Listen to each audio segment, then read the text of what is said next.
and you're playing at like 5 o'clock on the Wednesday. Yeah. I just looked at Arsenal's fixtures. I haven't actually looked in correlation to everyone else. Okay. I think Nico is saying start on it. Yeah, he's saying get a move on. Are you introing? I'm not, but... Oh, God, you want to have a go, do you? No, I don't. Well, Suj has sent in a voice note. Okay. If I play it like this, will listeners hear it? I have no idea till you play it, do I? Hello, everybody. Welcome to the Clayton and James Show, where we take a light-hearted look at the latest stories in football, sprinkled in with a bit of nostalgia. My name's Clayton, and my name's James.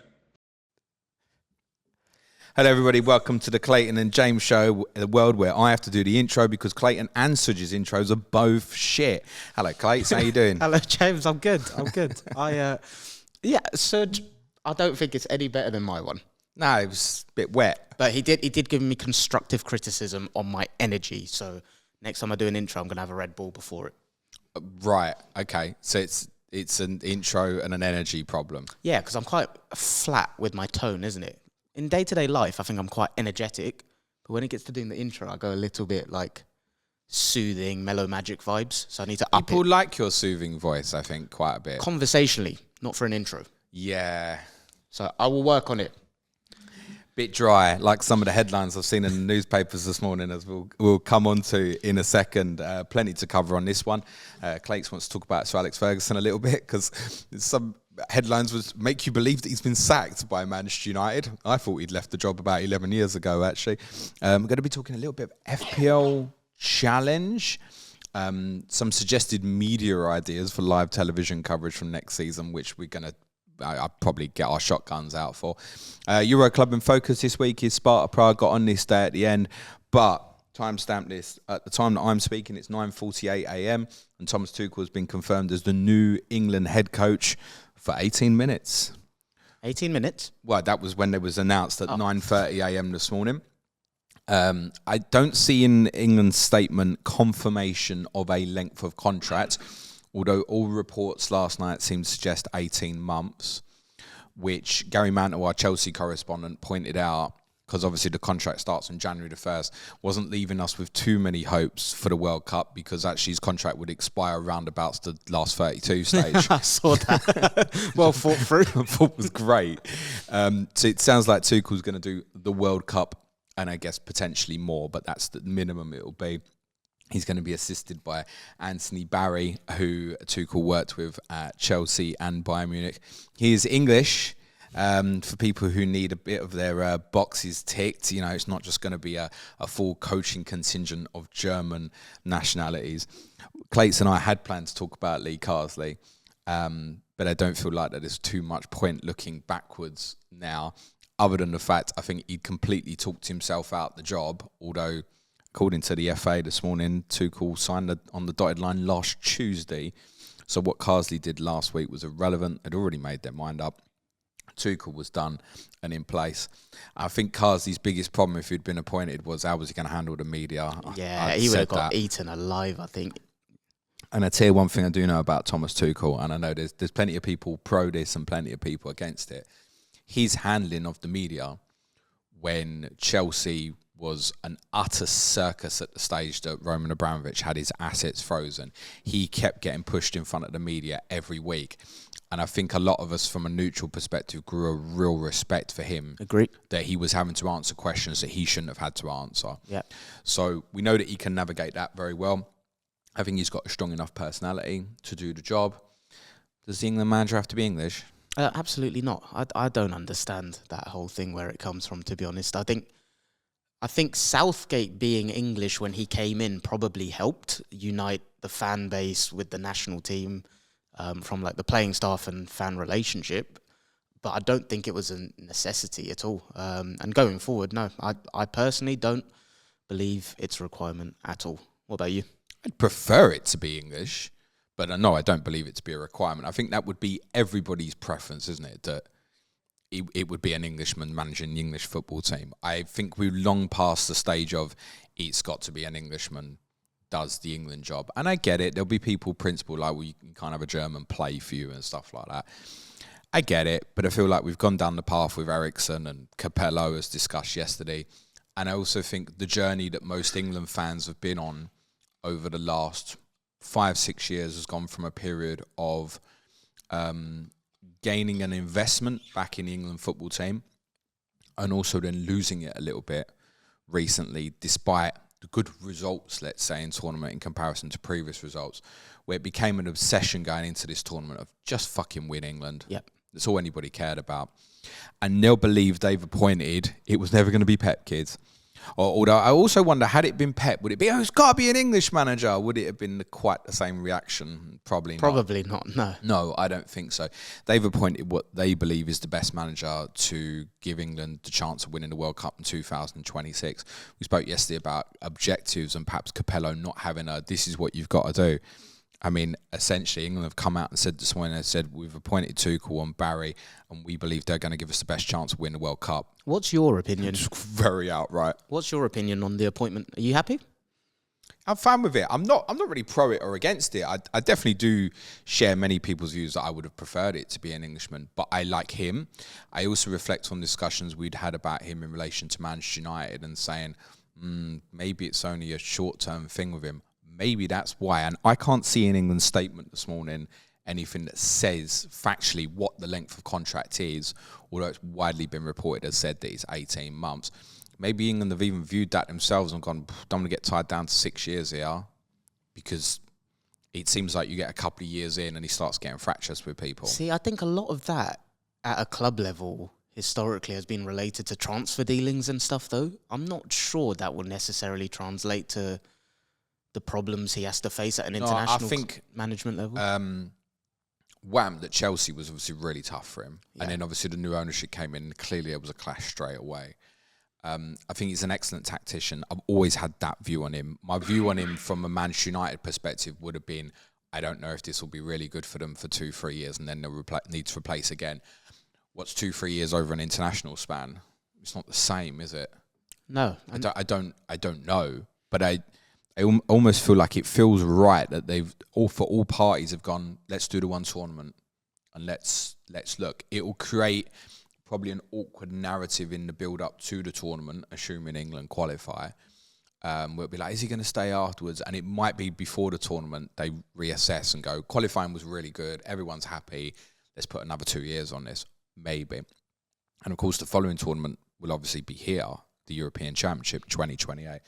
So I'm not like, oh my God, England have appointed the best manager in the world. I think they've appointed a very good tactician. I feel clear on that.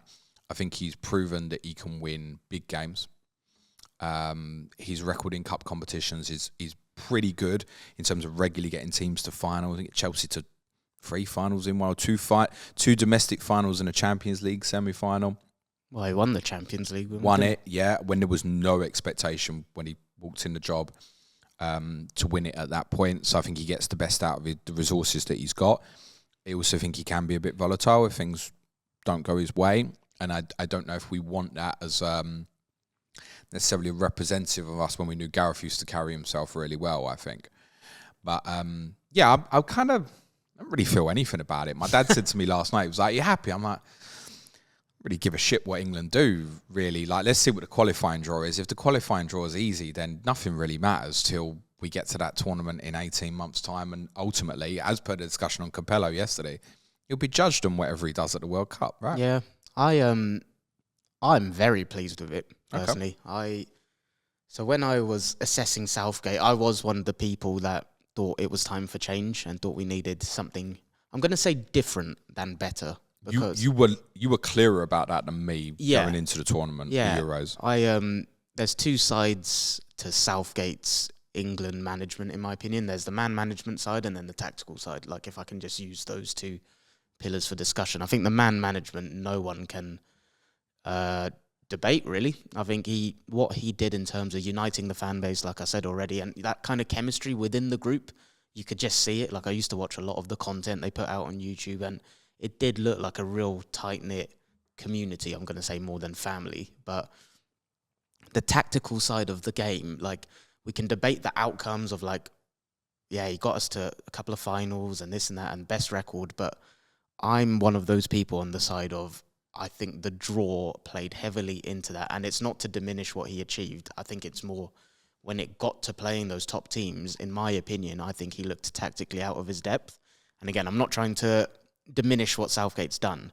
It's more taking that as a platform and a foundation for what he has built for England. I now think the likes of Tuchel can come in, and I think tactically, like you said, he's spot on. I think what I like about him is at Chelsea, I'd say he was known as like the 3-4-3 formation, wing backs.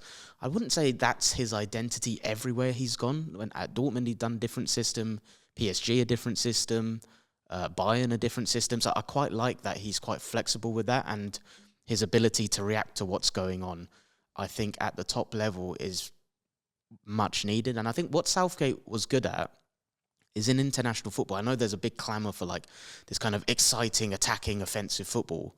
I do think you need a level of pragmatism at international football, which Southgate had as a foundation. But I think it was then coaching the transitions going forward, patterns of play offensively where he fell short. And that's where I think Tuchel can take those foundations in terms of the pragmatism, his ability to deal with the media. I don't know how the players will react to him. Obviously, he'll know a few of them, but I take all of those foundations and add in what I think he can bring offensively and tactically, game to game, and I think it's the best that could have been appointed with what's available.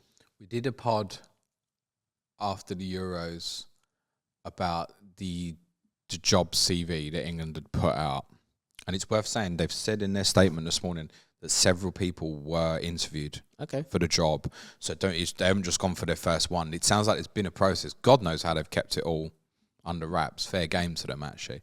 But we looked at that CV, and the conclusion of my thoughts were on what England were looking for in terms of a remit was the best person for the job was Gareth Southgate. Why? It was like Gareth Southgate had written the remit for the job, all his strengths, etc. So if people were like that adamant on having an English manager, my take would be should have stuck with him. And actually, I saw a lot of people pining for Gareth, having watched the way England defended against the mites of Greece and Finland over the last week, giving up. I mean, the amount of big chances Greece had, it's quite scary the way we defended in that game. We can just put that under the carpet now. The Nation League's irrelevant. No, but I think it's a good... It doesn't matter. I think it's a good discussion point because Lee Carsley's management of England in those two games doesn't mean it was the wrong decision to for Gareth Southgate to move on. No. But I'm watching the games, and there must have been an element of some people thinking, oh, this is why Gareth was pragmatic watching that game against Greece. Yeah. It was bad and defensively. I do think international football, you need that balance. You can't just go and play that kind of offensive. Like, I don't think you could coach a Tottenham style of play at an England international level, for example. Well, I think that's what Lee Carsley was trying to do last Thursday, essentially, by the way. yeah. Yeah, I'm okay with it. I'm not really pro it. I'm not really against it. I'm intrigued by it. I think if anybody's specifically got a problem with the fact, particularly that he's German, get your head out of the sand. It's 2024. Honestly. I think that's a very... I've got a few German friends, and I've travelled to Germany a few times, and I've always been conscious and curious and spoken to them about it. I think it's a very one-sided, air quotes, rivalry. Oh. Like, it doesn't even exist for most of us anymore. Yeah, but like the Germans don't really think of the English as a rival. It's because we've been shit as well. Yeah, so I think that's very much in a small minority of English people's heads more than anyone German thinking about that. Yeah, where he's from, to repeat, I would have preferred he'd been English, but I'm not bothered about it at all. Let's get behind it and see where it goes. What is the maybe a silly question? Why is your preference that it is someone English? I think at the end of the day, it's England national football team. So ideally, the dream scenario would be that, you know, someone like Gareth had won it, or Lee Carsley was good enough, or if Eddie Howe was available and that's who they wanted, or if they clearly obviously didn't want Graham Potter because they could have gone there, right? That would be the ideal scenario. It certainly wouldn't for me if we win the World Cup and Thomas Tuchel's manager. I'm certainly, when he's lifting a trophy, not going to be, that's a bloody German lifting that trophy again. Like, that's not going to be in my thought. I just think ideally it's national football. Yeah. Ideally, I would have wanted an England manager. But I would put it this way.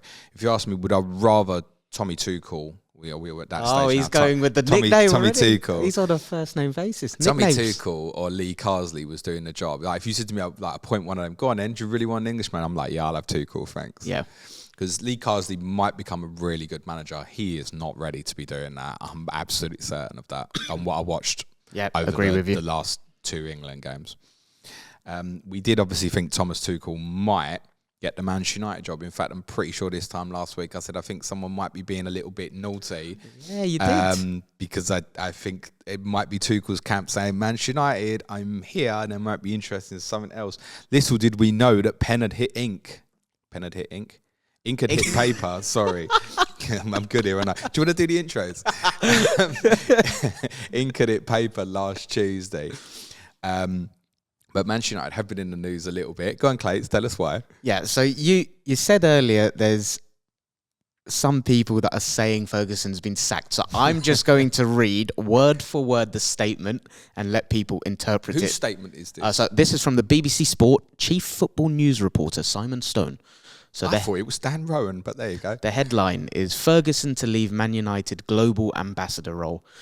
Sir Alex Ferguson will leave his role at Manchester United ambassador at the end of the season, and the highlights are he's been paid a multi-million-pound sum by United since his retirement as manager in 2013. Now, people will be asking, what was he doing as part of his ambassadorial duties? During that period, the 82-year-old has acted as a global ambassador and club director. He has been a regular at games and retains a seat in the director's box. Okay, is that it? That's all I can find in terms of his duties. I made an assumption that he maybe had to, as part of being an ambassador, had to attend certain meetings, be like a stakeholder at the club in terms of their interests. But it's well documented about Man United's PSR. Can I call them issues? They've been on the edge of it. Yeah. So I look at this as a cost-cutting exercise. They said they're a multi-million-pound sum. It's been rumoured 3 million. Whether that's per year or since he left, I'm not sure. That's staggering, by the way. Yeah, but like, Sudge always talks about this in an organisational perspective, right? Like, what value are they adding to justify the wage? And like, I know he's Sir Alex Ferguson. He can do what he wants at that football club. He's obviously how it's been. But fundamentally, if you're looking at a balance sheet and you're crossing the lines potentially with PSR, and you can save a few million. Are you getting value for the money that you're probably not? No. Yeah. So, Eric Cantona was very vocal about it. He went to Instagram and said, Sir Alex Ferguson should be able to do anything he wants at the club until the day he dies. Such a lack of respect. Do you have any thoughts on it? I do a little bit. It's obviously like, oh, wow, these guys are obviously not pulling punches with anybody. They're going to do what they want. And I think they got a lot of criticism because I think they'd made about 500 redundancies, I think, within the football club operations. Says in this article, over 250 staff members. Okay, yeah. So, I mean, look, if there would be an argument to say, well, you're going to cut them jobs, but you're going to leave Sir Alex Ferguson on $3 million a year reported for an ambassadorial job. Okay, well, you probably could have kept the majority of these people in a job and just taken that away. I completely get the difficulty in this story because clearly Sir Alex Ferguson is legend for that football club, legend in the game, full stop, but obviously specifically for that football club with what he achieved. It's worth saying it sounds like it's all quite amicable. I think Ferguson also is fairly happy to say that's how it's been reported anyway. It's not like Ferguson's in a rage or anything or has come out and made any statements. Doesn't feel that way. The reports largely are that it's quite amicable. But I think I've kind of long had a bit of a problem with Ferguson. Elaborate. Not for any like dislike for him as a human or a manager or whatever. I've just long felt that his shadow has cast over Manchester United in a way that is not helpful to anybody that's been manager of that football club. I agree. Like, he's well within his rights to go and watch whatever game. But it feels a bit weird. Like it's always there. Yeah, just imagine you're the manager and you just kind of have that shadow behind you that every game. It's like every single Manchester United game you see his face, and he's entitled to be there, right? Exactly. He's entitled to do whatever he wants. Do you think he chooses to go to those games then, or do you think that's part of his kind of ambassador gig that he was doing? It could well be that it was part of it. Because I always made the guess assumption. We'll find out soon. Yeah. I always was on the assumption he wanted to go and watch Manchester United. Same. Which I completely understand. I don't think it was anything more than that, and I think that's fine considering obviously what he'd done for the club. But I always felt like it was, if you compare it to say Wenger leaving Arsenal, it was like, move it. It was a clear cut. Like he kind of it was like a breakup, wasn't it? He kind of disappeared for a few years, and now he's, and if he comes back and he does a game, and it's like, oh, Arsene Wenger's visiting for a game, it's fine. Whereas Ferguson's always there for United. And it's an awkward one because I'm not really critical of him going and watching the games. I just felt he was never helpful for whoever was manager. No, I agree. You'd watch a game and United would be shit and they'd show Ferguson like squirming in the chair and you're thinking he'd do a better job, wouldn't you? Yeah. That's part of it. You just see it because he sits in the director's box as well, right? So you see him having conversations with high-level board members and stuff. And part of the story also here is a suggestion that he and also directors of the board are not allowed to go in the dressing room. Okay. I've read that. Now, if that's been happening, you can imagine it. Ten Hag struggling and Ferguson walks in and like starts seeing the players and stuff. Was it? Like if that's what's happening, that's so wrong. I may have this wrong, but didn't Ole Gunnar Solskjaer get him to come in and do like a team talk? If a manager's chosen that, fine. You want to get Ferguson in for like a one-off rousing speech or something, remind people the pride of playing for Manchester United, that kind of fine. But if you just start knocking about in the dressing room after games and stuff, like, it's not on. No, that's the not. Manager's never going to be successful agree. under that.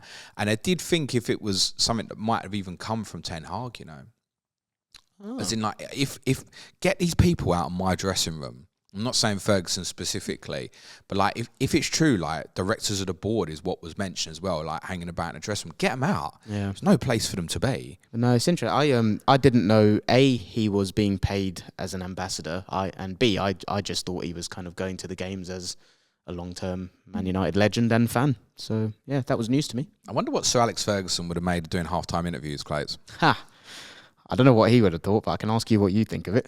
So should we go through the headlines before we discuss? So, this is being reported in the media. In fact, something strange happened the other week when Bournemouth played Southampton. I can't remember who it was. I think it might have been Marcus Tavernier, maybe. But he was interviewed with a couple of minutes of the game to go. I didn't see that. Yeah, on during the Monday night game. He'd come off, he'd been subbed. They're 3-1 up. They're basically nearly won. Where was the interview being done? In the dugout? I presume, like, by the dugout. Yeah, he came over, like, to stop the commentary, and while the game's going on, you could hear Tavernier. You couldn't see him, but you could hear Tavernier talking. And it was like, what is that all about? It's a bit disrespectful to the opponent as well. And stuff like, the game's not finished. Since then, there's been reports from various media outlets that next year, teams will have to commit to one of the 3 following things. Halftime interviews with a player or coach, can also be an assistant coach. Interviews for players who are subbed off, like, don't quote me, it was Tavernier, but I think it was Tavernier, or dressing room broadcasts. And each club must decide which one they're going to do each week. Yep. What's your thoughts and opinions on it? People don't like the word woke, so I don't want to use it. But you're going to use it. What a nonsense. I mean, from that, I think you would just go every week, you'd go, right, send the goalkeeper coach out for like an interview at half time or something. Okay, I'm going to upset a few people here. I'm in the minority. No, Clayton, no. Let me finish. We're going to fall out. The halftime interview with a coach, I don't mind. Because from the perspective, I am someone that enjoys insight to educate myself and learn more, right? And I feel like as humans, we're just like, we don't like change. So I'm trying to approach it from a perspective of being open-minded. Despite that, I don't love the interviews for players who are subbed off because, like that example from Bournemouth, Southampton, I think it's disrespectful to the opposition. But also, depending on the context, that could be so annoying for a player that's just been subbed off. The halftime interview, I think, is a potentially good opportunity to get some insight from someone that's more educated in that environment than us. So I don't hate that one. The dressing room broadcasts, I don't think a club will ever opt to do that one. But I look think at some might. Who and smaller why? Ones. Why do you think they would opt for that one? There's a few clubs. I could foresee someone like Thomas Frank at Brentford being all right with that. Well, there was a clip doing the rounds of his kind of post-match after the 5-3, wasn't there? But yeah, excuse me. I loved those Amazon documentaries, the All or Nothings with like, even the Tottenham one, I enjoyed it. The Man City one, the Arsenal one, because it's an insight into elite sport that we don't get in our day-to-day content consumption. So even if they were to broadcast the dressing room, I'd find it interesting. So I'm open-minded on the halftime interview. I'm open-minded on the dressing room broadcasts. I'm not a fan of the interviews for players who are subbed. And I'm very I'm going to be in the minority there. The players getting subbed one's really weird. I'm trying to think of this. Let's take the same game, Bournemouth versus Southampton. And let's say Bournemouth had said, right, we'll have one of our subs will come off and do an interview. Do you tell the player before that, oh, you're probably going to come off at some stage and you're going to do an interview when you come off? Is the player going to be thinking, oh, I need to speak to the media when I come off, and what am I going to say? No, you don't want that. What if they were losing 5-0? Yeah, that's what I mean. That's how I said. There's certain You still context. want to put the player there. Oh, it's not gone well today. What's the geezer going to say? No. Like, no shit, Sherlock. Also, I also thought about this and said I could imagine a scenario where Pep went, yeah, we'll do one of our subs. One of our players subbed off will do the interview, and he don't make no fucking changes. To play devil's advocate, a common narrative I see people complaining about are players are media trained, they're this, they're that. The potential to interview a player who's subbed off gives you the ability to potentially get more raw emotion, less scripting and stuff, right? So why are people and I must admit, that's the one I said I don't love, but I don't know why we're just so quick to like, it's something you know. Like, what is it that people actually... Oh, I could give you a new one that I'd like. Go on. Referee interviews. Yeah, I think that's one that a lot of people get them in the camera and explain their decisions straight after a game. But what is it about these proposed things that you don't actually like? I think there's an awkwardness that's unsettling for players that doesn't feel right in terms of that substitute one. Yep. What about the other two? In terms of the halftime one, isn't that you're just going to get speak for speak, man? You ain't going to get no intel. You might. You don't know. Oh, this is what we're going to do second half. That's what people are hoping for. You ain't going to get that shit. I don't think you'd get the predictive stuff, but you might get the... What's the opposite of predictive? Like looking back at the first half and stuff. Like Arne Slot did a good piece when he was kind of dissecting Man United, weren't he? Like, you never know. Like, I don't think we can, with 100% confidence, say with all 20 teams, you're just going to get a script where there's no like value added insight based on that. I think there may be one or two, especially coaches like that. Who's the lad at Newcastle that loves himself? My mind's gone blank. Oh, it's Jason Tyndall. He must be licking his lips at this. Oh my god! Every week, Jason Tyndall be doing his second half. Be starting. Jason Tyndall will still be talking. He'd sub himself off, sub himself on, so he can sub himself off the and get an dressing interview. room one. I mean, what's that? What are they gonna do? Just put a camera in the top corner and but like, turn it off when someone drops their towel, or like what? I don't know, it would be like the Amazon docs, no? Just you kind of continue business as normal. But it's just got to be live, isn't it? Yeah. So how's that going to work in the dressing room? I don't... With swearing and... Well, they'll probably just bleep it or something, no? It can't be live, can it? True. Yeah, Not in the you dressing can't room. bleep live stuff. So that's not live. Can't be, man. Yeah, I don't know.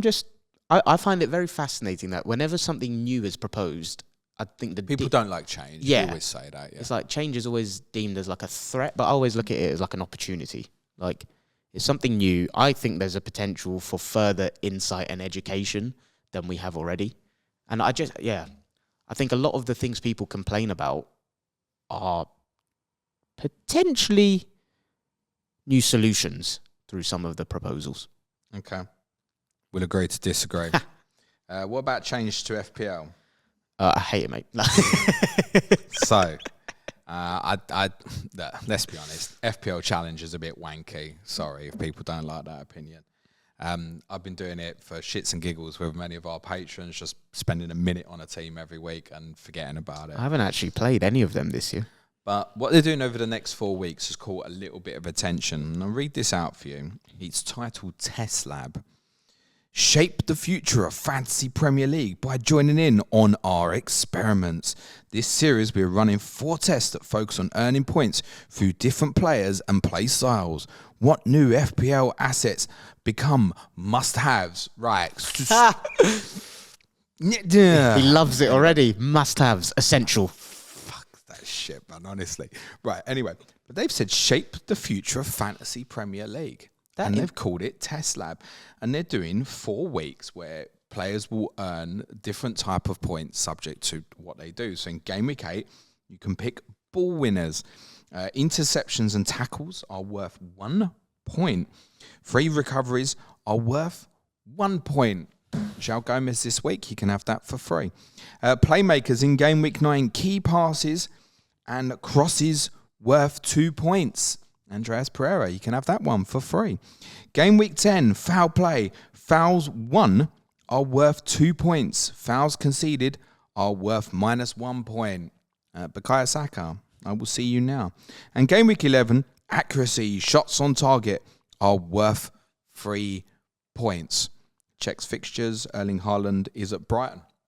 That'll do. There was something you said there at the end of that blurb, and it was like, what was it? Shape the future of Fantasy Premier League. Mm-hmm. I interpret that as they're potentially looking to change or tweak the main game. Well, yeah, I guess that's... I don't give a shit about FPL Challenge. That's more the discussion point here. Is that how you interpreted it as well? What do we think of this? Yeah, then bringing in that sort of thing.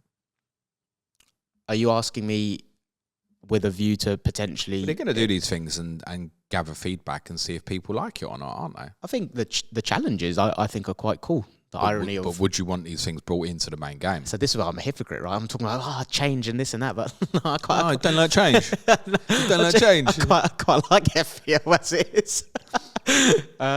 Again, I'd be open to it, but I think it's what do I want personally, selfishly from FPL? For me, like I never quite got on board with the Sky game because I found it too detailed. Like there was a lot of planning around ifs, whens, thens, and there wasn't just metrics on goals, assists. I think there was like passes, tackles, all of that stuff, right? And it was just a little bit complicated for what I want out of a fantasy game. For me personally, I love the way I play fantasy football is I go on a Friday, I sit there with Pete's site, shout out FPL.team, which you can get on Patreon for free.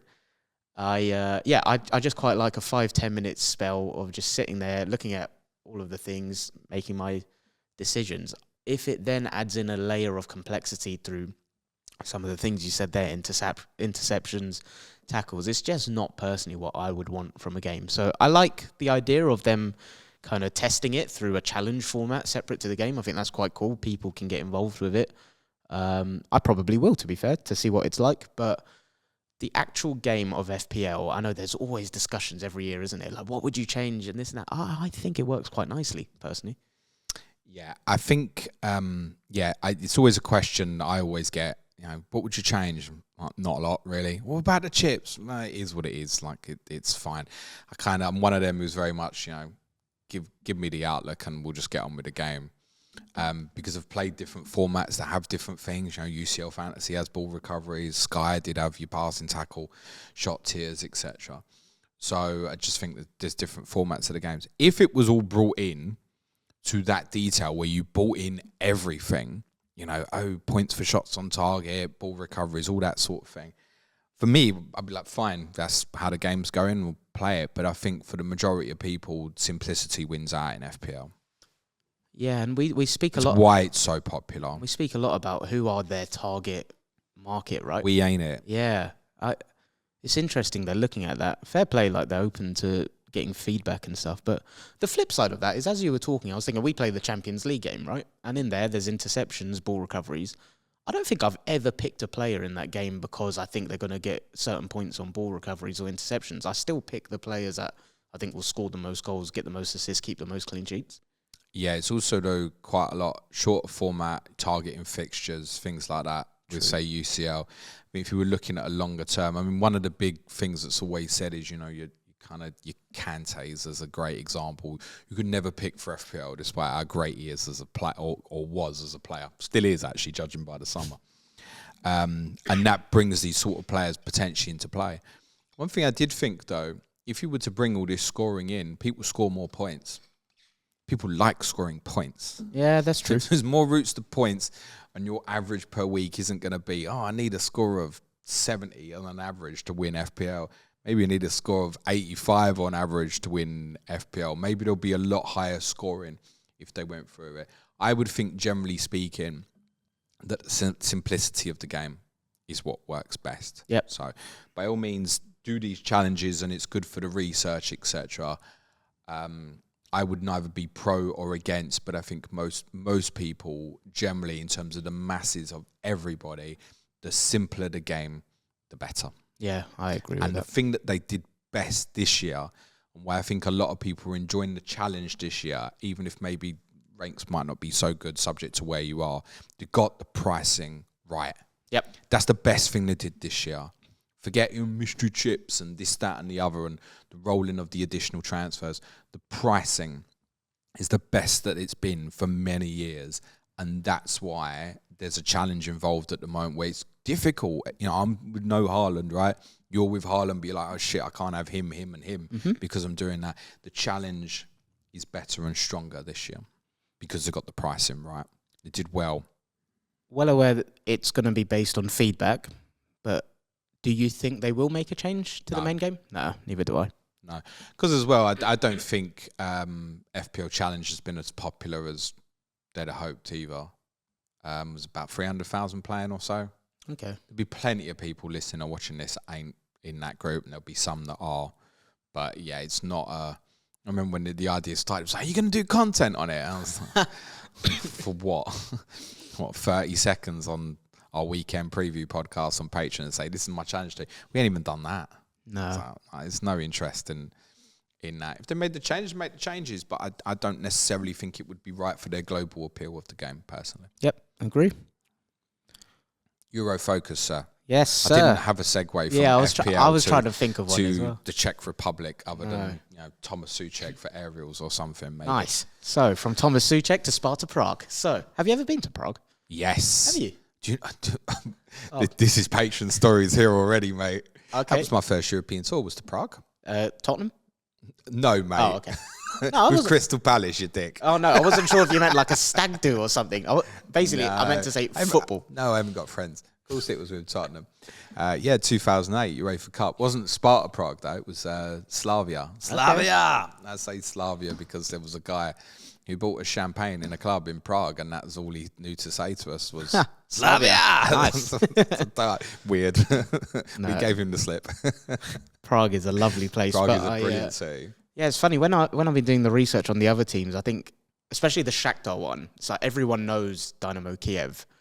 I personally didn't know Slavia Prague. Upon research, I remembered a team. Mean Sparta Prague? No. So I'm going to talk about Sparta Prague, Okay. but in terms of like rivalries and who the other big clubs are in those areas, Sparta Prague's the one we're covering today. But yeah, Slavia Prague's, excuse me, another big club in that area. Victoria Plzeň, I may have pronounced that wrong. It's a name that might have become familiar to people because of their involvement in Champions League Yeah. over the last decade And or I feel so. like Arsenal have played them as well, which is why they're in my head. But yeah, I was surprised going and researching because when I heard we're doing Sparta Prague, I thought surely it's just them. But yeah, they're Sparta Prague because they're playing Man City next week. correct. And yeah, they're one of the oldest and most successful clubs in the Czech Republic. They were founded in 1893. Their stadium is quite small, to be fair. It's a 19,400 capacity. I can't pronounce the name, so I'm going with the... Hold on, come on. Are you doing research or not? Come on, Clayton.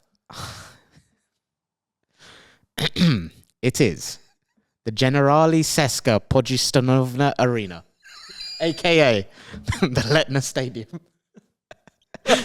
You could have just said the Letna Stadium, which is that's the district in Prague they play in, Yeah, right? I'm being cultural, mate. But yeah, I think they're the team that everyone knows. I think Ferencváros, obviously there would have been some people that weren't aware. I don't think there's many people that would have heard of Sparta Prague and been like, ooh, who are they?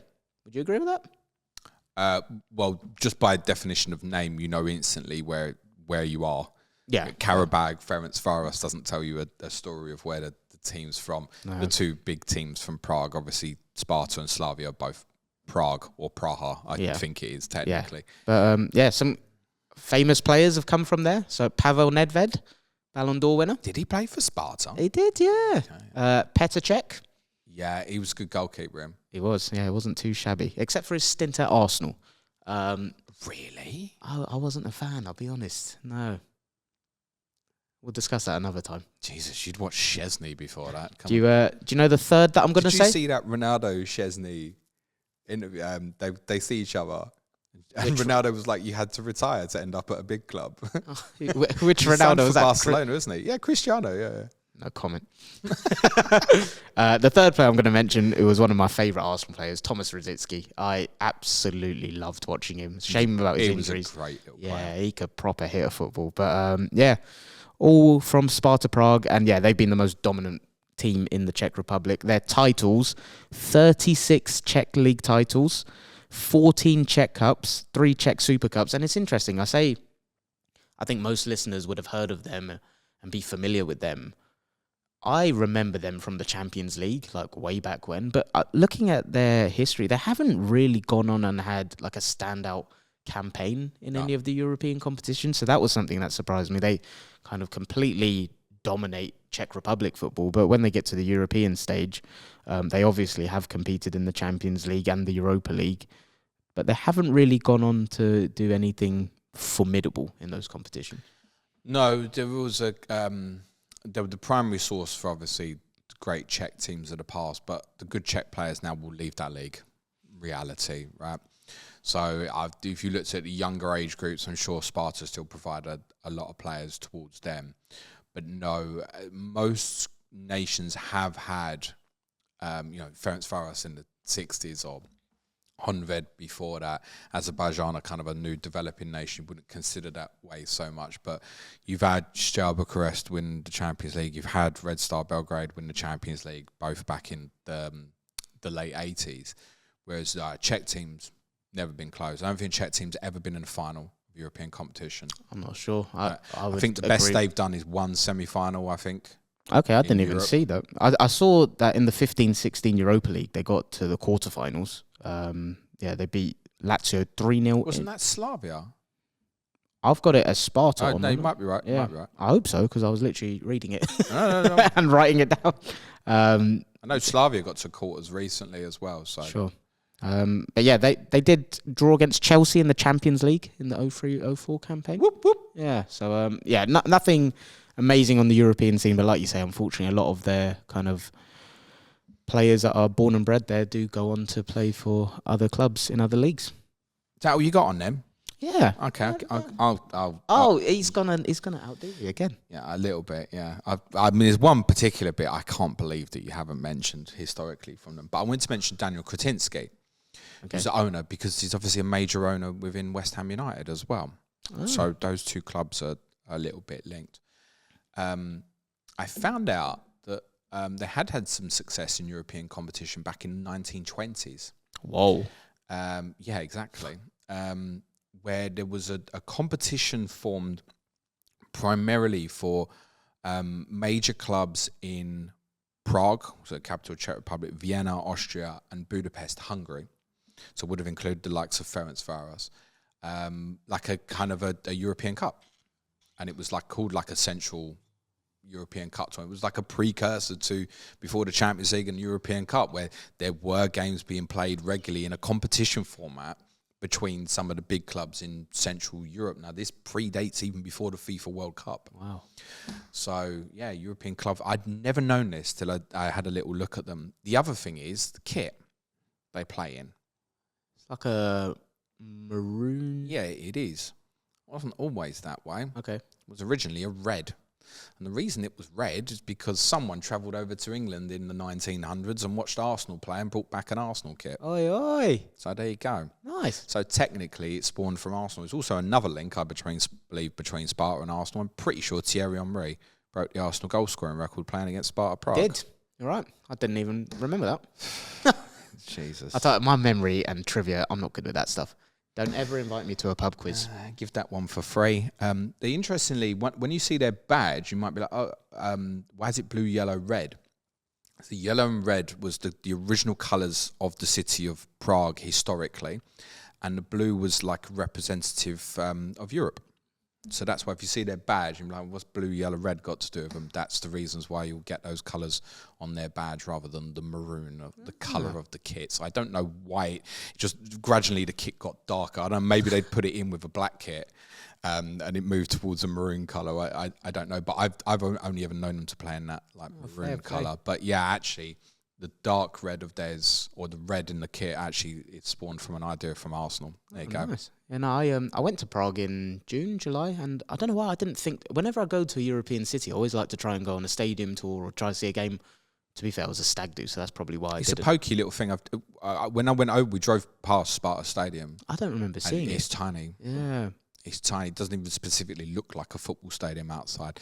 Slavia have since moved into the new stadium where West Ham won the Conference League. Yep. I don't know if there's any plans to do anything with Sparta. Predominantly the Czech team has normally played. I don't know if they now use Slavia's more, but that's quite small as well. It's a new stadium. It's only about 20,000 or so. Yeah. Well, then problems West Ham fans had getting tickets for that and stuff. So I think Sparta's record attendance in their history is about 40,000. Okay. It's small, isn't it, really? Yeah, and if that's a record, then that's probably a one-off, isn't Another interesting thing about them, though, is where they train. I'm not going to pronounce the name of the stadium. No, go on. I can't remember it, and I haven't written it down. But they actually train in a stadium, a ginormous stadium that could hold 250,000. This is where they train. What the hell?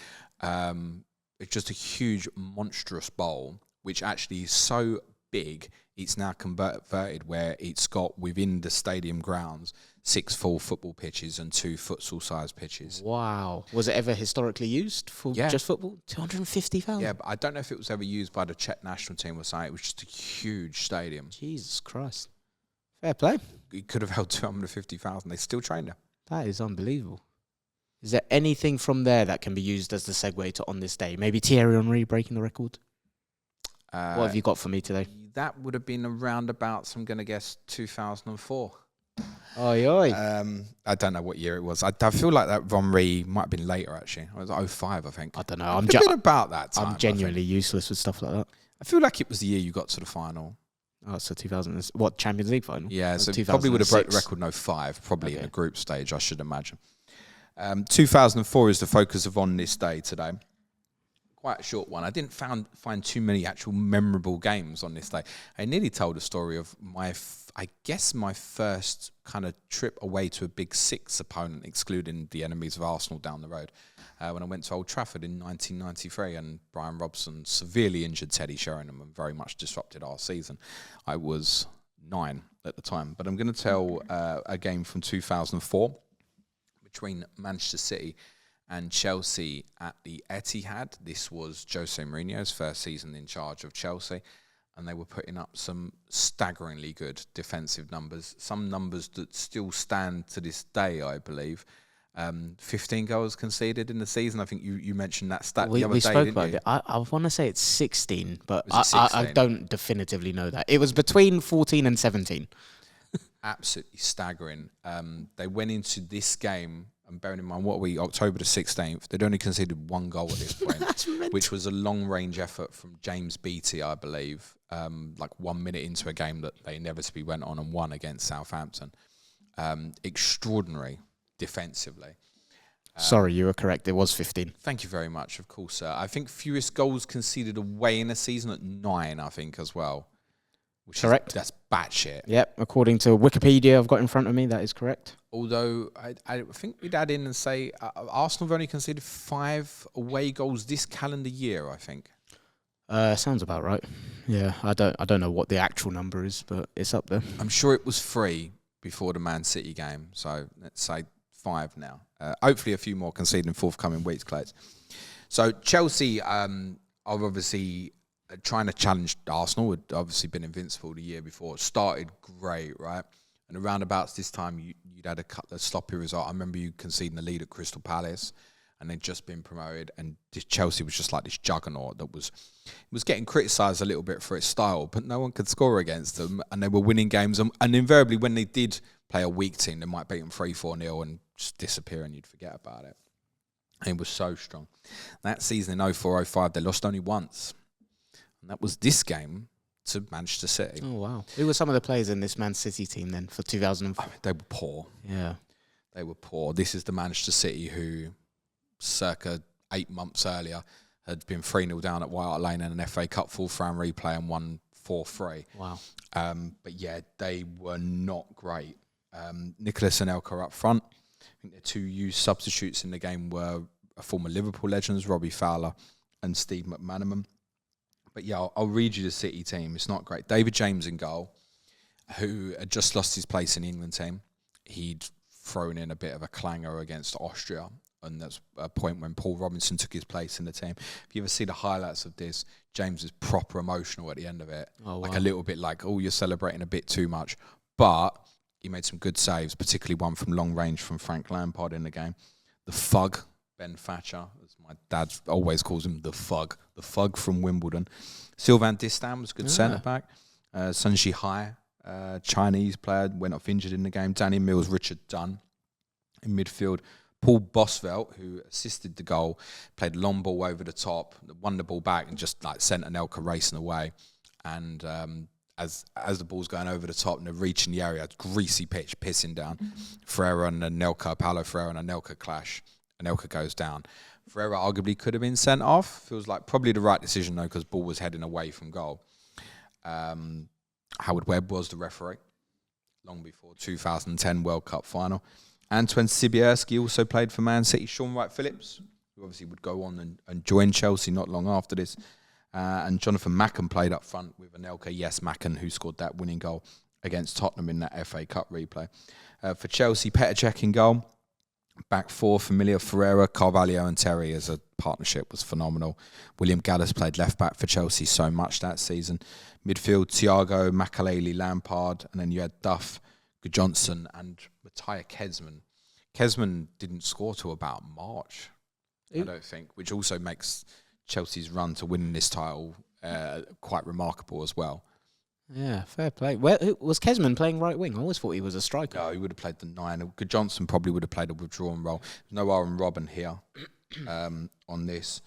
Joe Cole was a used substitute, so too Jeremy could play wide or fullback. That midfield for Chelsea, though, bloody hell. Wayne Bridge was used as teammate with John Terry. Yeah, teammate with John Terry against Manchester City. What was the score in this game, sorry? So City won 1-0. Chelsea really struggled to create opportunities. It was quite a resolute and defensive display from City. Obviously, Chelsea would go on and win the league quite comfortably that season. Following this, they had one remarkable run where they went about 10, 11 games without conceding a goal. Again, this was the only game they lost. City were managed by Kevin Keegan at this point in terms of a bit of a loop, and I don't think many of us associated dogged 1-0 victories with Kevin Keegan teams, but this was one. He left City in March by mutual consent and was replaced originally on a caretaker basis by one of his former England players, Stuart Pearce, who would end this season playing David James full circle as centre forward against Middlesbrough as they tried to win a Europa League place.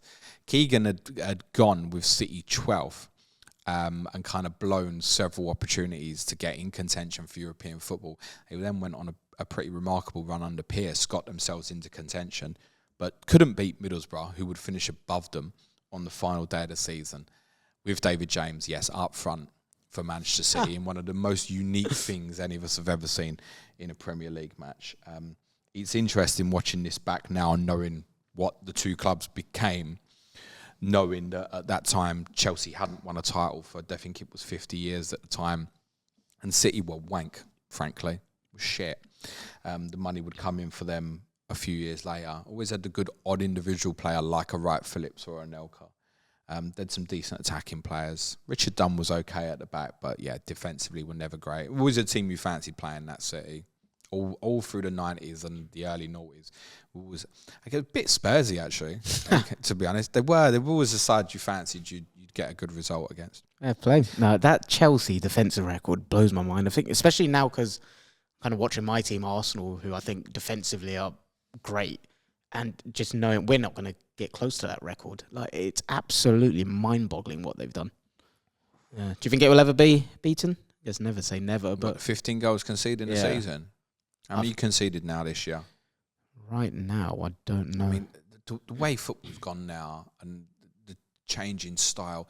To concede 19 now, like one every 2 games, would be unbelievable. So we've conceded 6 so far, but Liverpool are 2, are they? Yeah, Liverpool's 2. Yeah, but Liverpool got some toughies coming up now. Let's see how Liverpool's defensive record looks in 4 weeks' time. 15 goals.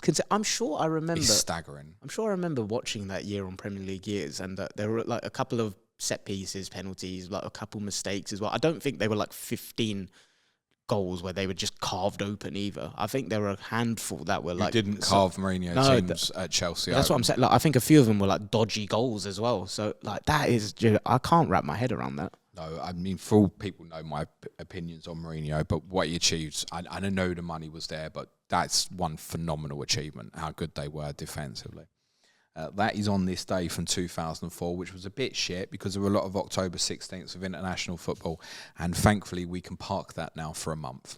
Lovely stuff, James. Thank you. Enjoyed Cheers. that. What is next for the listeners for the rest of the week? I get to hear Bradley Parker and Jonny Pringle tell me on Clash of Correspondents tomorrow, Wolves versus Manchester City, that I really, really, really should buy Erling Haaland. I'll also be streaming on Friday. Ask James. That's scheduled for 2 p.m. UK time. If you want to support the show, it's www.patreon.com/Planet FPL. Our podcast on Patreon today is Tottenham, which includes a full preview of myself and Suj of Saturday's Planet FPL derby. And he's going to tell me to captain Solanke. And are you? No. I'm not saying. Let's see what Bradley and Jonny say. I know they're both. I've got to go in with that prepared mentality, knowing that if Bradley's going to say to me, James, get Haaland. That's the Wolves correspondent. He's definitely going to tell me that. So I'm prepared for that. Fair play. Well, good luck. And listeners, thank you very much. Stay safe. Ciao for now. Thanks, everyone. Be nice to each other. Cue music, please. Man child.